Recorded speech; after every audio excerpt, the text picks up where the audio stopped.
আসসালামু আলাইকুম, স্বাগত জানাচ্ছি মাই হ্যান্ড কুকিংয়ে। আজকের রেসিপি শাপলা ভাজি। শাপলাগুলো কড়াইতে দিয়ে হালকা একটু হলুদ গুঁড়ো দিয়ে ঢাকনা দিয়ে দিলাম। ঢাকনা উঠিয়ে নেড়ে ছেড়ে আবারও ঢাকনা দিয়ে দিলাম। সর্বোচ্চ 2-3 মিনিট শাপলাগুলো ভাপে রাখতে হবে। খুব বেশিক্ষণ ভাপে রাখলে শাপলাগুলো বেশি নরম হয়ে যাবে, চিপতে গেলে একদম গলে যাবে। তো দেখুন, নামিয়ে নিয়ে পরিষ্কার পানি দিয়ে ধুয়ে নিয়েছি। এদিকে পেঁয়াজ মরিচ কেটে নিয়েছি। শাপলাগুলো হাতের সাহায্যে চিপে নিয়েছি। পানি থাকলে শাপলাগুলো ভাজি করতে গেলে অনেক বেশি পানি বের হয়ে যাবে, খেতে মজা হবে না।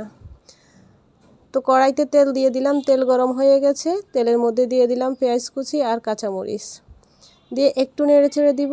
শাপলার মধ্যে দিয়ে দিলাম হালকা একটু পরিমাণে ম্যাজিক মশলা। তেলের উপরে দিয়ে দিলাম আধা চামচ রসুন বাটা, আধা চামচ জিরা বাটা, 2 টেবিল চামচ নারকেল বাটা, হাফ চামচ হলুদ গুঁড়ো, হাফ চামচ মরিচ গুঁড়ো দিয়ে ভালো করে নেড়ে ছেড়ে মশলা কষিয়ে নেব। মশলা কষানো হয়ে গেলে এতে দিয়ে দিব